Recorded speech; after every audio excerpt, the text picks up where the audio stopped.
और कानपुर से आए एक मस्त तबीयत के कवि हेमंत पांडे को आमंत्रित करें। एक बार जोरदार तालियों के साथ हेमंत को बुलाएं। इसके नाम बड़ी उपलब्धियां हैं, लाफ्टर में रनर अप रहा है, लेकिन कवि पहले है। तालियां आपकी पहुंची नहीं इस तक, एक बार जोरदार तालियां और बजा दीजिए। वाह। मां शारदे को प्रणाम करता हूं, आप सभी लोगों को प्रणाम करता हूं। आदरणीय डॉक्टर कुमार विश्वास जी, उनकी उपस्थिति में काव्य पाठ करना ही अपने आप में बड़ी चीज है। मैं लगभग 10-15 दिन से बाहर हूं, मेरी तबीयत भी थोड़ी ठीक नहीं है और इस कवि सम्मेलन की मैं ओपनिंग कर रहा हूं। अभी आपको मालूम होगा जब विश्व कप हुआ था तो भारत केवल इसलिए हार गई थी। सेमीफाइनल तो वो लोग बहुत अच्छा खेले, फाइनल में उसके ओपनर जल्दी आउट हो गए थे। मैं इस कवि सम्मेलन का ओपनर हूं, अगर मैं जल्दी आउट हो गया तो टीम को खतरा है। एक बार ताली बजा के मुझे बताइए कि आप मुझे सुनेंगे। मैंने सर से कहा, सर मेरी तबीयत बहुत खराब है, मुझे खांसी आ रही है, मैं कैसे पढ़ पाऊंगा? तो सर ने मुझसे कहा, बेटा जब खांसी वाला चला गया है तो तेरी खांसी भी चली जाएगी। तो मैं इसी आशा से आपके पास में आया हूं। मैं कानपुर में रहता हूं, एक स्कूल में पढ़ाता हूं। अगर हाथ से कभी टीचर हो जाए तो बच्चे का भविष्य आप समझ सकते हैं। हमने अपने स्कूल के एक बच्चे से पूछा, हमने कहा बेटा ये बताओ 1 किलो रुई और 1 किलो लोहा दोनों में भारी क्या होगा? उसने कहा मास्टर साहब लोहा भारी होगा। मैंने कहा बेवकूफ, मैं जो तुमसे कह रहा हूं कि 1 किलो रुई 1 किलो लोहा, जब दोनों 1 किलो है तो लोहा कैसे भारी होगा? उसका जवाब सुनिएगा। उसने कहा मास्टर साहब आप हमको 1 किलो रुई फेंक के मारिए, हम आपको 1 किलो लोहा फेंक के मारते हैं। तालियां कमजोर है आपकी। हाँ, थोड़ी देर ऐसे सुन लीजिएगा, बहुत अच्छा लगेगा। आदरणीय विधायक जी बैठे हुए हैं। मैंने सर दूसरा क्वेश्चन पूछा, हमने कहा हिंदुस्तान में सबसे तेज उड़ने वाले पंछी का क्या नाम है? उसने जवाब दिया हाथी। हमने खड़े हो जाओ तुम्हारे बाप क्या करते हैं? उसने कहा योगी जी की बुलडोजर चलाते हैं। हमने कहा बैठ जाओ, हाथी सही जवाब। बहुत अच्छे। हाँ, इसी तरह सुन लीजिएगा मुझे। अच्छा है, बहुत अच्छा आप सुन रहे हैं, मुझे बहुत अच्छा लग रहा है। और सर के साथ कविता पढ़ना अपने आप में एक सौभाग्य है, ये हमारे लिए चमत्कार है। अक्सर सर के साथ रहते हैं लेकिन हर बार एक नई फीलिंग होती है कि सर के साथ बैठने का अवसर मिला। हम लोग वो कवि हैं जब अपने शहर में कविता के लिए जब शुरू हुए थे तो शहर में अवसर नहीं मिलता था, पर सर ने उंगली पकड़कर पूरे हिंदुस्तान की यात्रा कराई। 4 पंक्तियां मुझे याद आती हैं, शैलेश भैया भी बैठे हुए हैं। धन संपदा वैभव अकूत भेज देता है, और चौथी पंक्ति में सारे लोग हाथ उठा के ताली बजाना अगर मेरी बात सही हो। धन संपदा वैभव अकूत भेज देता है, माँ बाप यदि अंधे हो तो श्रवण ऐसा पूत भेज देता है। किसी को पनपने से अगर रोकता है कोई तो उसे बढ़ाने के लिए भगवान अपना दूध भेज देता है। तो सर हमारे लिए वो हैं। बहुत अच्छा आप सुन रहे हैं। तो सर ने बताया मैं कानपुर का रहने वाला हूं। हमारा कानपुर और इलाहाबाद अलग अलग क्षेत्र है, लेकिन हरकतों में हम दोनों लोग एक समान हैं, बिल्कुल एक तरीके की हैं। और कानपुर तो हमारा सबसे अद्भुत है, सही बता रहा हूं मैं आपको, इतना अद्भुत है कि मैं आपको बता भी नहीं सकता। आप कभी बनारस जाइए, आप तो बनारस बगल में है, रेलवे स्टेशन पर उतरिए तो वहां लिखा रहता है बनारस का पान आपका स्वागत करता है। आप कभी आगरा जाइए, वहां उतरिए, लिखा रहता है आगरा का पेठा आपका स्वागत करता है। हमारे कानपुर आइए, रेलवे स्टेशन पर उतरिए, वहां लिखा रहता है रूपानी चप्पल आपका स्वागत करता है। विधायक जी सबसे ज्यादा ताली बजा रहे हैं। सर आप बहुत अच्छे विधायक हैं, सर ने आपकी इतनी तारीफ की, तो ऐसा नहीं है कि हमारे कानपुर के विधायक अच्छे नहीं है, वो भी बहुत अच्छे हैं। मोदी जी ने सफाई अभियान पूरे देश में कर रखा है, हमारे कानपुर में भी सफाई अभियान चल रहा है। अभी 1 महीने पहले हमारे कानपुर के एक विधायक जी ने एक वृक्ष लगाया, पौधा, उसको आधे घंटे बाद एक बकरे ने खा लिया। शाम को विधायक जी ने उस बकरे को खा लिया। तो मैं सर उसी कानपुर से आया हूं, मैं तो अभी लाफ्टर शो में शूटिंग कर रहा था। जब मैं वहां से लौट कर आया तो मेरी घड़ी खराब। मैंने सर जीवन का सबसे बड़ा पाप यह किया कि कानपुर वाले से टाइम पूछ लिया। हमने कहा भाई साहब टाइम क्या हो रहा है? तो हमसे कहने लगा ऐसा गुरु तुरंत यहां से निकल लो, टाइम बहुत खराब है। हमारे मुंह बिल्कुल मत लगना, नहीं तो तुम्हारा टाइम भी खराब हो जाएगा। तो हमने कहा भाई टाइम ना बता दे, ये बता दे तेरा मूड क्यों खराब है, उसका जवाब सुनना और ताली बजाना। हमने कहा तुम्हारा मूड क्यों खराब है? उसने कहा भाई साहब एक लड़की से केवल हमने इतना कहा कि बड़ी कमजोर है, कुछ खाया कर, वो हमारा 50,000 रुपए खा गई। तुम साले हमारे मुंह लगे हुए हो, हमारे मुंह बिल्कुल में लगना बहुत भरे बैठे हैं। तो हमने कहा ऐसा क्या हुआ? कहने ऐसा हुआ कुछ नहीं, एक लड़की के चक्कर में हम 5 साल से लगे थे, हम समझते थे हमसे प्यार करते, मुझसे प्यार करते हैं। तुमने इसमें हुआ क्या? कहने हुआ कुछ नहीं, हमारे नगर निगम का चुनाव चल रहा है, उसको मिल गई है पार्षद की टिकट। पूरे शहर में होल्डिंग लगी है, युवा दिलों की धड़कन पुष्पा पाल। तुम साले हमसे टाइम पूछ रहे हो? लोग तो नारा लगा रहे हैं, मोहर मारो तान के पुष्पा को पहचान के।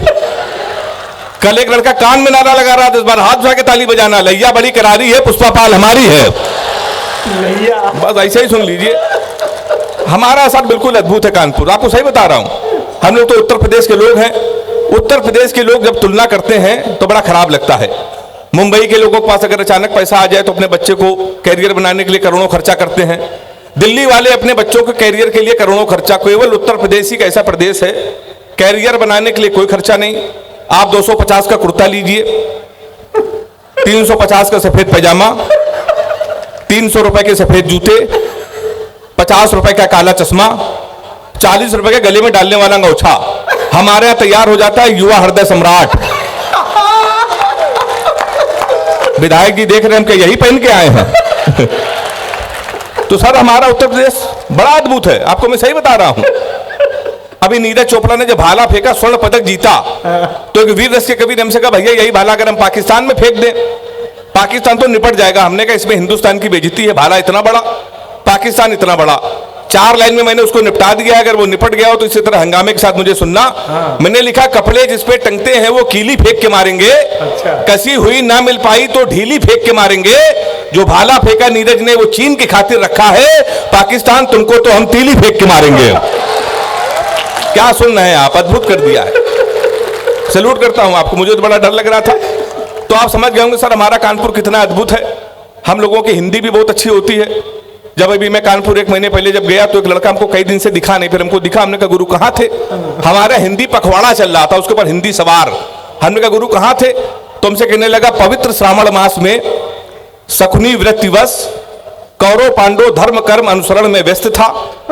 कुछ दिनों के लिए श्री कृष्ण जन्मभूमि में जाने का अवसर प्राप्त हुआ। 15 दिनों के लिए श्री कृष्ण जन्म स्थान में प्रवास करने का अवसर प्राप्त हुआ। बगल में उनकी वाइफ खड़ी थी, लेकिन भैया ये जुआ खेल रहे थे, जेल में बंद थे।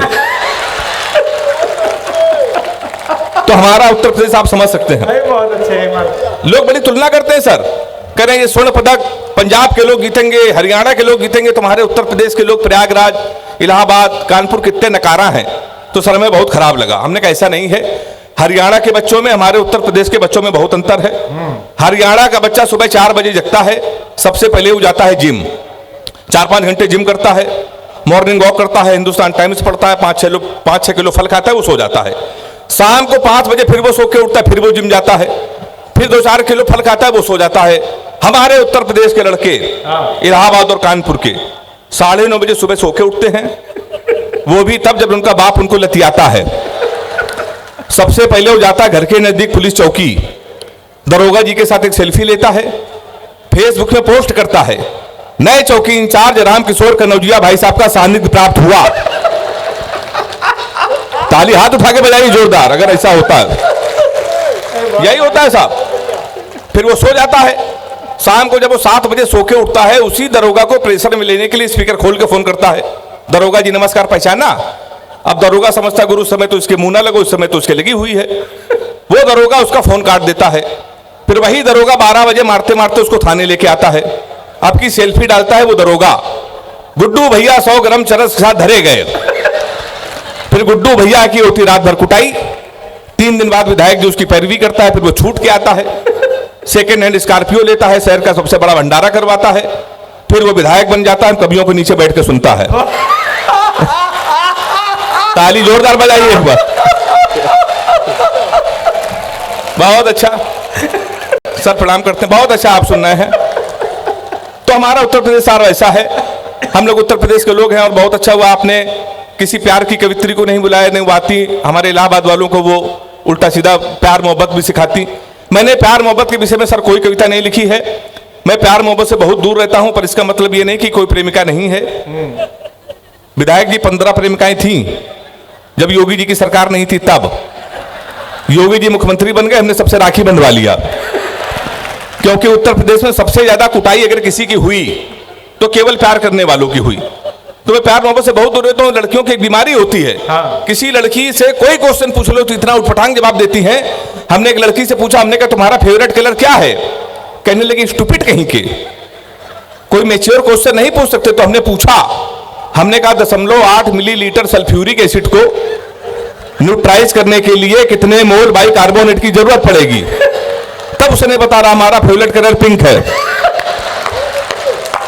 तो मैं बहुत दूर रहता हूं साहब, सही बता रहा हूं मैं आपको।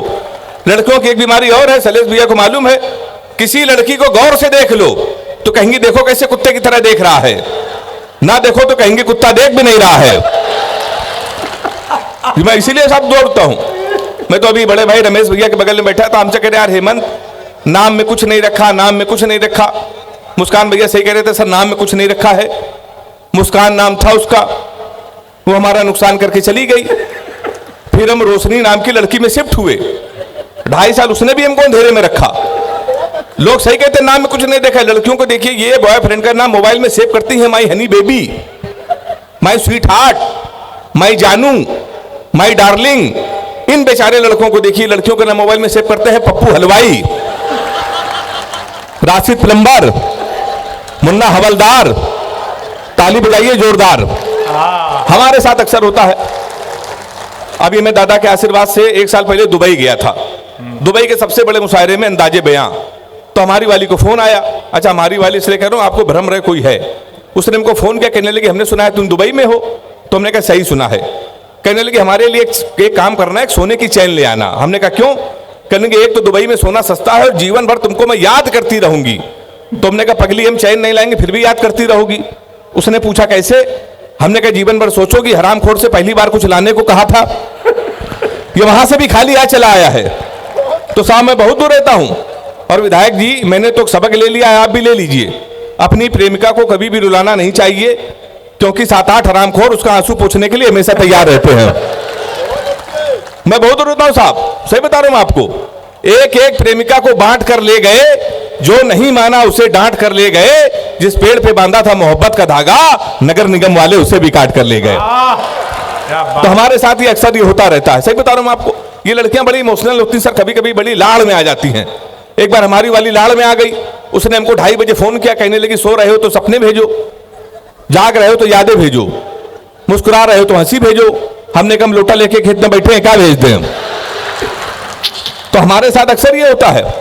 एक दिन फिर हमारी वाली ने हमको फोन किया, कहने लगी हम तुम्हें कमरे में बंद हो और चाबी खो जाए। हमने क्या क्या दिमाग से हिल गई? अगर धोखे से चाबी कहीं तेरे बाप को मिल गई तो प्यार क्या होता है बताएंगे, रात भर तमंचे पे डिस्को कराएंगे। तो हमारे साथ साथ अक्सर ये होता रहता है। हम लोग हास्य कवि हैं, हमको मालूम है कि आप लोग किसको सुनने आए और हम कभी भी सर को सुनने आए हैं। मैं एक छोटा सा व्यंग आधे मिनट का सुनाकर अपना स्थान लेना चाहता हूं। वो व्यंग मैंने इलाहाबाद से ही लिया है। आज के 10-12 साल पहले मैं देख रहा था टीवी में, एक न्यूज देख रहा था आज तक, तो उसमें एक न्यूज आ रही थी कि प्रयागराज के मंदिर में हनुमान जी रो रहे हैं, उनकी आंखों से आंसू निकलने लगे। आपको याद होगा, मैंने वहां से एक व्यंग लिया था, मैं आपको सुनाना चाहता हूं और पूरे आशीर्वाद के साथ मुझे सुनिएगा और विदा कीजिएगा। एक रात में सोया ही था, सपने में खोया ही था, देखा कुछ लोग नफरत के बीज बो रहे हैं, सामने खड़े हनुमान जी रो रहे हैं। हमने कहा आप तो भगवान हैं, फिर आपको रोने की क्या जरूरत? और वैसे भी सीता हरण पे आपा खोए नहीं थे, लक्ष्मण मूर्छित पे भी आप रोए नहीं थे। आपने सूरज को निगला, आप मुस्कुराते रहे थे, आपकी पूंछ तक जली, आप खिलखिलाते रहे थे, फिर प्रभु आप क्यों रोए? कलियुग के दर्द में उबे तो नहीं है, किसी कष्ट में आप उबे तो नहीं है, प्रभु राम की याद में आप खोए हैं शायद, दिल्ली की घटना से आप रोए हैं शायद। कहीं ऐसा तो नहीं कि आपके मन में निठारी की कथा हो या जलती ट्रेनों की व्यथा हो? प्रभु बोले तेरी बात सही है, मेरे रोने का कारण यही है, आज हर इंसान हिंसा के दौर में पल रहा है, मेरी तो केवल पूंछ जली थी, आज हिंदुस्तान जल रहा है। और वैसे भी चुनाव का मौसम आ गया है, कुछ नेता हमारे मंदिरों में आएंगे, हमारी जूठी कस्में खाएंगे। डरता हूं देशातंकवाद महंगाई लाचारी में न खो जाए, मंदिर मस्जिद के नाम पे कहीं दंगा न हो जाए, क्योंकि जो प्यार को सींचते थे कसाई हो गए, कल तक भाई भाई थे दंगाई हो गए। यदि एक भी बेकसूर का खून धर्म के नाम पे बहा तो मैं चैन की नींद कैसे सोऊंगा? अभी तक तेरे सपने में रोया था, फिर हकीकत में रोऊंगा, फिर हकीकत में रोऊंगा। आइए अंतिम 4 पंक्तियां हेमंत वो शादी वाली सुना दे। एक बार तालियां बजा दीजिए, बहुत बढ़िया प्रसंग है इसका। हाँ सर का आशीर्वाद है इसलिए मैं सुना रहा हूं। सर के साथ हम लोग बैठे थे, हमने कहा सर आप पूरे देश में जाते हैं, आपको सबसे ज्यादा कहां अच्छा लगता है? तो सर ने कहा पहले तो पूरी दुनिया में जाता हूं, पर इलाहाबाद मुझे जितना अच्छा लगता है, पूरे हिंदुस्तान में कुछ अच्छा नहीं लगता। मैंने बैठे बैठे 4 पंक्तियां लिखी हैं, अगर आपको भी अच्छी लग जाए तो दोनों हाथ उठा के ताली बजाना। किसी का दिल दिल्ली तो किसी का हैदराबाद रहता है, किसी का दिल दिल्ली किसी का हैदराबाद रहता है, दिल हमेशा हमारा आबाद रहता है। हम कानपुर के हैं ये जानते हो आप, पर सर के दिल में हमेशा इलाहाबाद रहता है। जोरदार ताली एक बार बजाएं। बहुत अच्छा है। चलिए मैं सुना दे रहा हूं, सर का आदेश है। महिलाएं बहुत आई हैं, मैं प्रणाम करता हूं। महिलाओं को कवि सम्मेलन में जो पति लेके आए हैं मैं उनको सैल्यूट करता हूं। आप इनको लाया कीजिए, इनको मूवी दिखाने ले जाइए, इनके साथ कभी शॉपिंग मत कीजिएगा, जीवन भर रोएंगे। मैं रो रहा हूं। मैं अभी 3 दिन पहले अपने घर गया तो हमारी पत्नी के लिए, रोज तुम कभी सम्मेलन में रहते हो, सर के साथ रहते हो, तुम्हें कुछ कपड़े दिलाना है। वो हमको एक शॉपिंग मॉल में ले गए, दुकान वाले को उसने बोला कि भैया इनको कपड़े दिला दो। 7-8 जीन्स लेके आया। हमारी पत्नी से उसने पूछा नीली वाली कैसी है? सर आप अपने सीने पे हाथ रख के कसम खाइए, आप चाहे विधायक हो जाएं, नेता हो जाएं, वकील हो जाए, पर आपकी पत्नी अगर आपसे कोई चीज पूछ ले कैसी है, आपको डर के मारे कहना पड़ेगा अच्छी है। हाँ में हाँ मिलानी पड़ेगी। हमारी पत्नी ने हमसे पूछा नीली वाली जींस कैसी है? हमने कहा नीली वाली अच्छी है। कहने लगी 2 ले लें? हमने कहा 2 ले लो। कहने लगी 2 ज्यादा हो जाएगी। हमने कहा 2 ज्यादा हो जाएगी। कहने लगी काली वाली कैसी लगी? हमने काली वाली का कोई जवाब नहीं है। कहने लगे तुम्हारे ऊपर खिलेगी हरी वाली, तो हमने कहा हरी वाली तो बहुत अच्छी है। कहने लगे पीली वाली का कोई जवाब नहीं है, पीली वाली ले ले? हमने कहा पीली वाली ले लो। कहने लगे 2 ले लें? हमने कहा 2 ले लो। कहने फिर 2 ज्यादा हो जाएगी। हमने कहा कि लेकिन अभी अगले महीने शादी है तो काम आएगी। हमने कहा काम आएगी। कहने हरी वाली कैसी? हमने हरी वाली का कोई जवाब नहीं। कि तुमको पसंद है? हमने कहा पसंद है। लेकिन पैक करा ले? हमने पैक करा लो। हरी वाली जीन्स सर पैक करा के आए। पहली धुलाई में हरी वाली ने कलर छोड़ दिया। हमारे ऊपर बेलन लेके आए, कहने लगे 3 घंटे से कह रही थी लाल वाली ले लो। ताली बजाओ ने, हाथ यहीं रहेगा हमारा। सब लोग हम लोग कवि लोग हैं तो सर के देखिए, हमारे सर के चक्कर में इतने लाखों लोग आ जाते हैं, हजारों लोग आ जाते हैं। नहीं सर, कवियों की हालत तो ये थी, हम लोगों को सुनता नहीं था। अभी 10 साल 15 साल पहले एक आपको जोक याद होगा, एक बस में 2 आदमी यात्रा कर रहे थे। एक आदमी ने सामने वाले से पूछा आप क्या करते हैं? तो उसने कहा मैं कवि। उसने कहा आप? उसने कहा मैं बहरा। हमारे साथ उल्टा हो गया सर। हम बस में यात्रा कर रहे थे, काला एक आदमी काला चश्मा लगाया था। उसने हमको टटोल के देखा। उसने कहा आप कौन? मैंने कहा मैं राष्ट्रीय कवि हेमंत पांडे। हमने कहा आप? उसने कहा मैं अंधा। हमने कहा तुम्हारा जवाब गलत है, तुमको बहरा कहना चाहिए। उसने कहा मेरा जवाब बिल्कुल सही है, मैं तुम्हारी शक्ल तक नहीं देखना चाहता। ये हमारे साथ होता है सर। हम लोगों को सीरियस नहीं लेता, हम लोगों को शादी नहीं होती है। हमारी जब तमाम बार शादियां कैंसिल हुई, हमने रमेश भैया को हाथ दिखाया। रमेश भैया जितने बड़े कवि हैं उतने बड़े ज्योतिषाचार्य भी हैं। हमने कहा दादा हमारी शादी कब होगी? हमसे कहने लगे बेटा 2035 तक कोई मुहूर्त नहीं है। हमने कहा उसके बाद? बोले उसके बाद कोई जरूरत नहीं है। हमारी आई हुई शादियां कैंसिल हो गई। अच्छा। फिर लखनऊ में हमारी शादी तय हो गई, कानपुर के बगल में लखनऊ। पिताजी ने कहा 11 बजे तैयार हो जाना, नहा धो के, लड़की पसंद कर लिए, शादी फाइनल। हम नहा धो के सर 11 बजे सूट वूट बन के तैयार। 11:15 बजे पिताजी का फोन आया, कहने कि तुम अकेले जाओ बेटा, हमको ऑफिस में काम आ गया है, लड़की देखो शादी फाइनल। एक बात याद रखना कि ब्राह्मण घर में पैदा हुए हो, ये घर की परंपरा होती बेटा, पहली बार जब किसी के घर जाते हैं खाली हाथ नहीं जाते, कुछ लेके जाते हैं, कुछ लेके चले जाना। हम कानपुर के सर हम कट्टा लेके चले गए। फिर जमानत हुई हमारी 2.5 साल बाद। उसके बाद भी हमारे रिश्ते आए। फिर एक दिन हमारी शादी हो गई। ये सारे बड़े कवि सर तो हमें आशीर्वाद देने आए थे। बिल्कुल सच्ची घटना। भारत और पाकिस्तान का मैच था, सेमीफाइनल 4 साल पहले हमारी शादी। हमने पिताजी से कहा पूरा हिंदुस्तान मैच देख रहा है, हमारी आप शादी कर रहे हो? नहीं माने, कर दी। भारत और पाकिस्तान का सेमीफाइनल मैच, हमारी शादी। हमारे कुछ कानपुर के दोस्त हमारी बारात में डांस कर रहे थे, कान में मोबाइल लगा के भारत पाकिस्तान सेमीफाइनल मैच की कमेंट्री भी सुन रहे थे। दोनों काम एक साथ करे, बारात में डांस कर रहे, कान में मोबाइल लगा कमेंट्री सुन रहे। हम दूल्हे के में सजे थे, घोड़ी के ऊपर बैठे थे। जैसे बारात में पहुंचने वाले थे, एक लड़का घूम कर हमारी तरफ चिल्लाया, बोलो छक्का। हम डर गए साहब। हमने कहा कहां छक्का? कहने लगा विराट कोहली ने मारा है। तो हमने कहा कोहली ने मारा तो हमारी तरफ क्यों देख रहे हो? शादी के पहले दिन छक्का कह रहे हो देख के हमको। हमने कब की मारे तो हमारी तरफ ना देखना। पता चला 2 मिनट बाद इंडिया मैच जीत गया। किसी ने खुशी के मारे घोड़ी के नीचे सुतली बम रख दिया। अब वो बम फटा तो घोड़ी भागने लगी, हम भी भागने लगे। हमने चलती घोड़ी से पिताजी को फोन मिलाया। हमसे बोले कहां हो बेटा? हमने कहा पिताजी भाग रहे हैं। बोले किसके साथ? ताली भाई लोग बजा रहे जो मैं बारात आए थे। हमने कहा घोड़ी के साथ। बोले शर्म नहीं आती? भागना तो किसी लड़की के साथ भाग जाते। हमने कहा पिताजी वो भाग गई थी। कहने लगे आज घोड़ी बहकी है, कल को गधी बहकी, तो उसके साथ भाग जाओगे। उन्होंने भाई साहब मोबाइल बंद कर लिया। 1 हफ्ते लगातार हम भागते रहे। 1 हफ्ते बाद हमको होश आया तो हमने अपने आप को जंगल में पाया। वहां 4-5 आदमी खड़े थे। हमने कहा कानपुर का पता बता दो, बीबी को विदा कराना है। तो उन्होंने कहा देखो ऐसा है, हमारे यहाँ रामलीला का पाठ चल रहा है, ये राम है, ये लक्ष्मण है, सूप नखा का रोल जिसे करना था नहीं आया, तुम सूप नखा का रोल कर लो। हमने कहा इसमें क्या करना पड़ेगा, बोला नाक कटवानी पड़ेगी। हमने कहा वो तो कट चुकी है। हमने उनकी बात मान ली, रात भर सूप नखा का रोल किया। सुबह 4 बजे हमारी आंख खुली, हमारे असली कपड़े गायब, वहां के आदमी गायब। सूप नखा की ड्रेस में पैदल पैदल में अपने घर पे, हमारे पिताजी छज्जे के ऊपर खड़े थे। हमने कहा पिताजी पहचाना? उन्होंने हमारी मां से कहा इसको कटोरा आटा दे दो।